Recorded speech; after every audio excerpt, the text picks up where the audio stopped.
Good day, I'm Stephen McHugh, and this is your JIS News for Friday, August 19, 2022. Jamaica's economy continues to yield positive outcomes, growing by an estimated 5.7% during the April to June 2022 quarter, compared to the corresponding period last year. This was announced on Thursday by the Planning Institute of Jamaica, PIOJ. The growth was led by the services industry, for which all subsectors recorded higher outturns during the review period. It was enough to offset a 0.4% contraction in the goods-producing industry. Director General Dr. Wayne Henry says the outturn largely reflects the impact of the removal of COVID-19 containment measures. Other factors which contributed to the improved outturn included 1. Increases in hectares reaped, which facilitated growth in the agriculture industry. 2. Continued improvement in the markets of Jamaica's main trading partners that facilitated increased demand for industries such as hotels and restaurants, transport, storage and communication, and other services. And 3. Increased employment and consumer confidence, which supported higher levels of domestic demand. The highest services industry performer was hotels and restaurants, which grew by an estimated 55.4%. It reflects a sharp increase in visitor arrivals from Jamaica's main source markets. The goods-producing industry's outturn largely resulted from an estimated 60.6% decline in mining and quarrying due to a decline in alumina production. Conversely, agriculture, forestry, and fishing grew by an estimated 12.6% and manufacturing by 2.8%. The PIOJ says the economy is estimated to have grown by 6.1% for the first 6 months of 2022, driven by a 8.1% growth in the services industry, while the goods-producing industry remained flat. Meanwhile, the PIOJ is reporting that Jamaica's short-term economic prospects are positive, with growth anticipated to be within the range of 2 to 3% for the July to September quarter. PIOJ's Director General Dr. Wayne Henry also gave that update during the Institute's quarterly media briefing yesterday. Short-term prospects for the overall economy are positive, based on 1. The continued economic recovery in most industries as operations gradually return to normalcy. 2. Strengthening of the global economy, which augurs well for external demand. 3. Improved labor market outturn is expected to bolster domestic demand. And 4.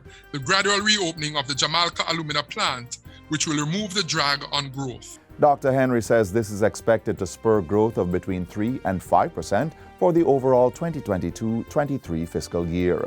He, however, cautions that the economy is not expected to attain pre-COVID GDP levels until the 2023-24 fiscal year. Tourism Minister Edmund Bartlett is reiterating the call for the implementation of a Caribbean visa regime to allow for ease of movement within the region. Minister Bartlett made the call while addressing a special meeting with a delegation from the Cayman Islands recently.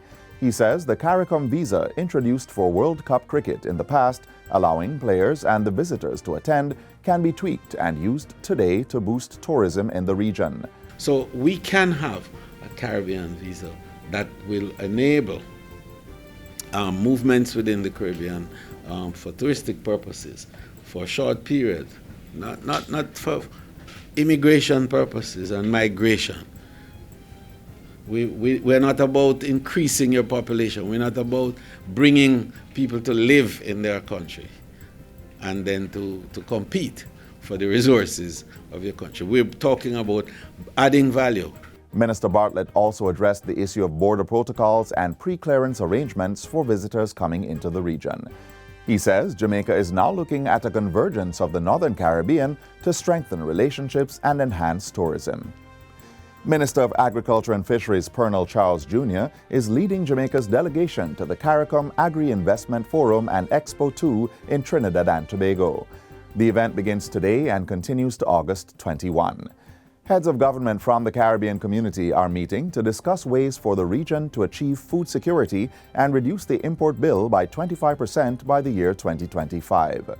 Minister Charles Jr.'s participation in the forum and expo is expected to further augment Jamaica's contribution to efforts already underway. Jamaica plays a critical role in that, given the fact that we are 20% of that import bill. We have a very full schedule. We'll be making the most of this to ensure that we advance discussions that will benefit Jamaica and benefit the region. Minister Charles Jr. will also represent Prime Minister Andrew Holness at the second meeting, where heads of government of CARICOM will discuss issues related to Haiti and other matters. Government has developed an online portal to streamline the application process for Jamaicans living overseas to acquire returning resident status. Minister of State in the Ministry of Foreign Affairs and Foreign Trade, Leslie Campbell, made the disclosure at the recent annual Ecumenical Service of Thanksgiving to celebrate Jamaica's 60th anniversary of independence, held at the Ebenezer Baptist Church in Atlanta in the United States. He says persons can access the application form on the Jamaica Customs Agency's website at jacustoms.gov.jm. Minister Campbell says it is also now easier for persons to renew their passports through the Passport, Immigration and Citizenship Agency's renewal system at pica.gov.jm. Once the process is completed, applicants may opt for their passport to be delivered to them in the United States. And finally, persons who want to participate in this year's game bird hunting season are being reminded that they must obtain a hunting license from the National Environment and Planning Agency, NEPA. Hunting licenses can be obtained at NEPA's head office at 10 Caledonia Avenue in Kingston or any of the authorized vendors located across the island. The 2022 game bird hunting season is open from August 20 to September 25.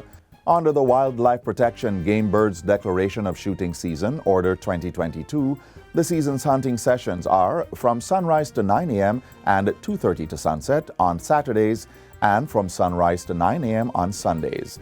During the season, the mourning dove, commonly called the long-tailed pea-dove, the white-winged dove, the Zanada dove, also known as pea-dove, and the white-crowned pigeon, also called bald-pate, may be hunted. The overall bag limit per hunting session is 20 birds, no more than 15 of which can be white-crowned pigeons. Hunting is prohibited within game reserves or sanctuaries, forest reserves, the Blue and Jonkro Mountains National Park, and within 50 meters of their boundaries. The cost for a hunting license is $25,000, and all applicants must have a valid firearm license or user's permit for a shotgun, as well as a TRN. Hunters are reminded that hunting reports not completed and returned by December 31 of the same year of the season will attract a late processing fee of $5,000, which must be paid before a hunter's license for the next season can be granted. And that's it for JIS News Today. I'm Stephen McHugh. Thanks for watching.